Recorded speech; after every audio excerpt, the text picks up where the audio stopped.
नमस्कार दोस्तों, मेरा नाम है रजनीश। स्वागत करता हूं आपका हमारे YouTube channel connecting India EXIM solution में। दोस्तों, connecting India EXIM solution India का ऐसा प्लेटफॉर्म है जो आपको एक्सपोर्ट इंपोर्ट से रिलेटेड सारी जानकारी डिटेल में बताता है, समझाता है। इंडिया से एक्सपोर्ट कैसे करें, इंडिया में इंपोर्ट कैसे करें, उसका प्रोसीजर क्या है, क्या क्या डॉक्यूमेंट आपको उसके लिए बनाने रहते हैं, किस तरीके से मार्केटिंग करके बायर फाइंड आपको करना है। तो इन सारी चीज़ों के बारे में डिटेल में जानकारी आपको हमारे यूट्यूब चैनल के माध्यम से प्रोवाइड कराई जाती है।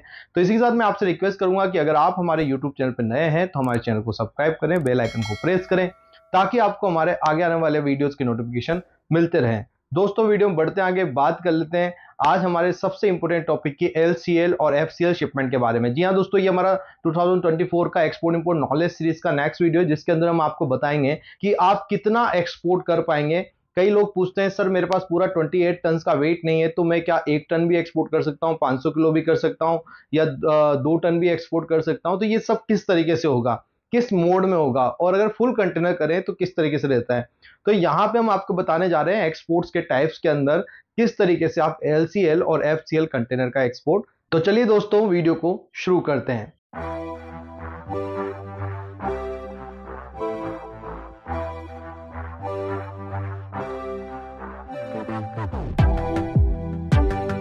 दोस्तों, यहां सबसे पहले बात करेंगे हम एलसीएल कंटेनर के बारे में, लेस देन कंटेनर लोड इसका मतलब होता है। और इसमें दोस्तों आपको बताया जाएगा कि किस तरीके से आपके पास अगर कम क्वांटिटी है तो उसको एक्सपोर्ट कैसे करें। देखिए दोस्तों, जब भी एक कंटेनर की बात करें, एक 20 फीट कंटेनर या 40 फीट कंटेनर की बात करें, तो यहां पे जो मैक्सिमम कैपेसिटी होती है किसी भी कंटेनर में वेट ले जाने की, तो वो 28 टन 20 फीट कंटेनर की, और 29 टन मैक्सिमम वेट कैपेसिटी है 40 फीट कंटेनर्स की। 20 फीट का मतलब हो गया है जिसकी लंबाई 20 फीट है, ऊंचाई 8.5 फीट है, 8 फुट 6 इंच अप्रॉक्स, और 8 फीट उसकी कंटेनर की चौड़ाई होती है। इस कंटेनर में आप 28 टन से ज्यादा मटेरियल नहीं ले जा सकते। बात आती है कि जब आपको कम शिपमेंट करना हो, 28 टन का वेट ही आपका नहीं हो रहा है, तो किस तरीके से शिपमेंट किया जाएगा। तो उस सिचुएशन के अंदर आपको जो है एलसीएल मोड में शिपमेंट करना होता है। एलसीएल मोड का मतलब होता है लेस देन कंटेनर लोड, जिसके अंदर हम पार्ट लोड भी जो है एक तरीके से कर पाते हैं। मान लीजिए आपके पास 1 टन का कोई मटेरियल है। अब 1 टन का या कोई मशीनरी आइटम है जो 1 टन की, जिसको आप एक्सपोर्ट करना चाहते हैं। अब यहाँ 28 टन का तो भाड़ा आप देंगे नहीं।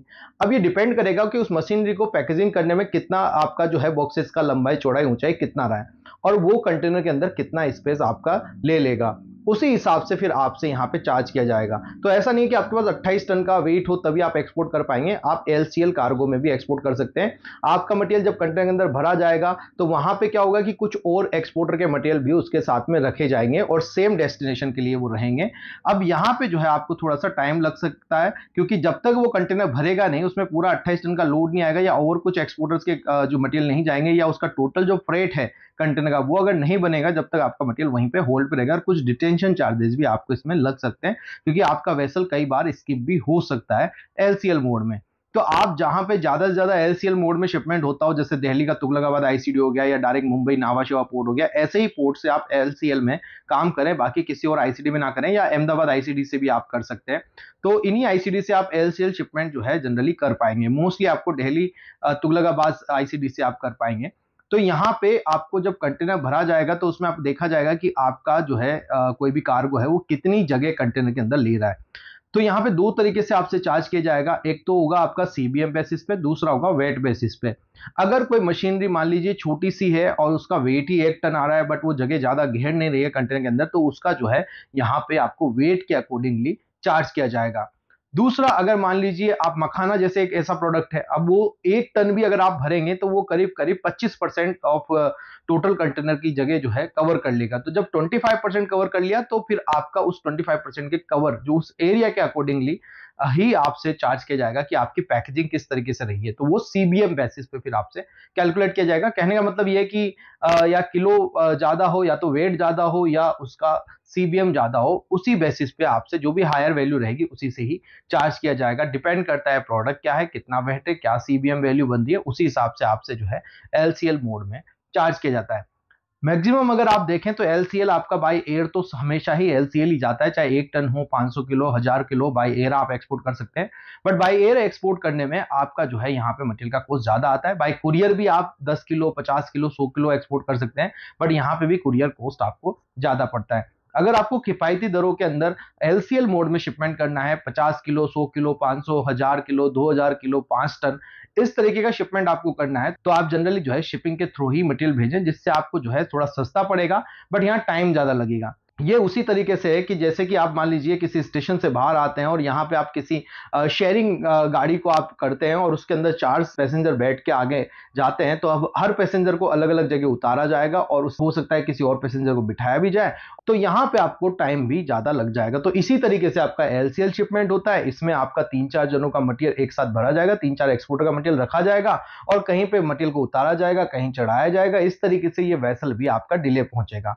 तो यहाँ पे सबसे बड़ी प्रॉब्लम क्या है एलसीएल के साथ में कि टाइम ज्यादा लगता है, बट आपका फ्रेट कम लगेगा। जैसे आप शेयरिंग बेसिस पे कोई टैक्सी कर रहे हैं तो वहां पे आपका फ्रेट कम लगता है, पर टाइम ज्यादा लगता है, क्योंकि जगह जगह पे उनको किसी पैसेंजर को बिठाना है, उतारना है। ऐसे कैसे आपका एलसीएल मोड में जब आप शिपमेंट करते हैं तो आपका इसी तरीके से काम होता है। तो यहाँ पे एलसीएल में आराम से काम किया तो जा सकता है, बट आपका यहाँ पे टाइम ज्यादा लगेगा और फ्रेट कम लगेगा। और एलसीएल में अगर आप फ्रेट ज्यादा लगे, अगर बायर आपको बोलता है कि चलिए मुझे फ्रेट से मतलब नहीं, मुझे जल्दी मटेरियल पहुंचना है, तो आप बाई एयर इसको एक्सपोर्ट कर सकते हैं। चाहे 50 किलो हो, 100 किलो हो, कितना भी मटेरियल आपके पास हो, सभी तरीके की स्मॉल टू स्मॉल क्वांटिटी और हायर टू हायर क्वांटिटी सब कुछ एक्सपोर्ट किया जा सकता है।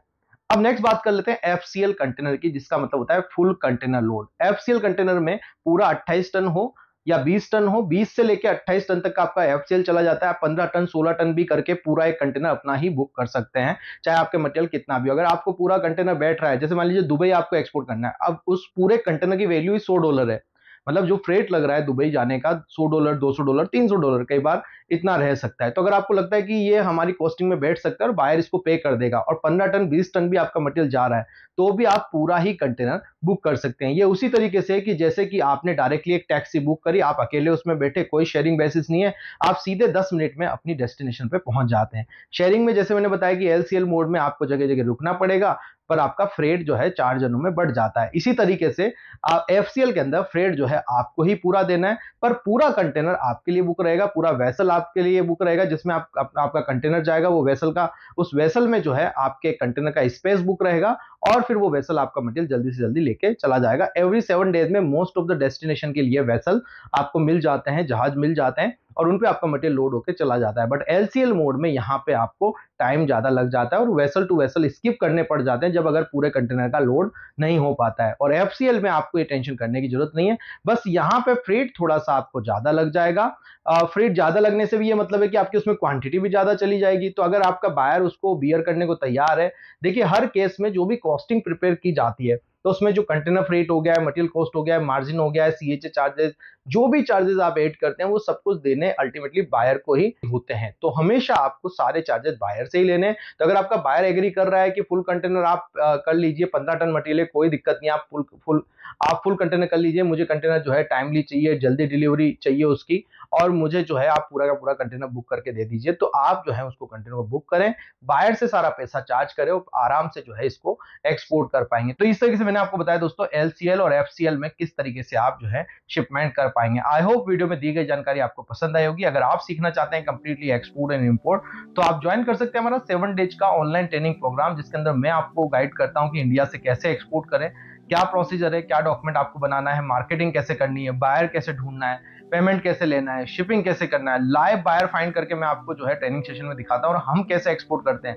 वो भी आपको लाइव जो है इस ट्रेनिंग सेशन में बताया जाता है। तो आप 7 डेज के ऑनलाइन ट्रेनिंग सेशन को ज्वाइन करने के लिए आप हमें स्क्रीन पे नंबर पे कांटेक्ट कर सकते हैं। आप हमें फॉलो कर सकते हैं सोशल मीडिया पे, जिसके लिंक भी आपको डिस्क्रिप्शन में मिल जाएंगे। मिलते हैं हमारे नेक्स्ट वीडियो में। Thank you very much.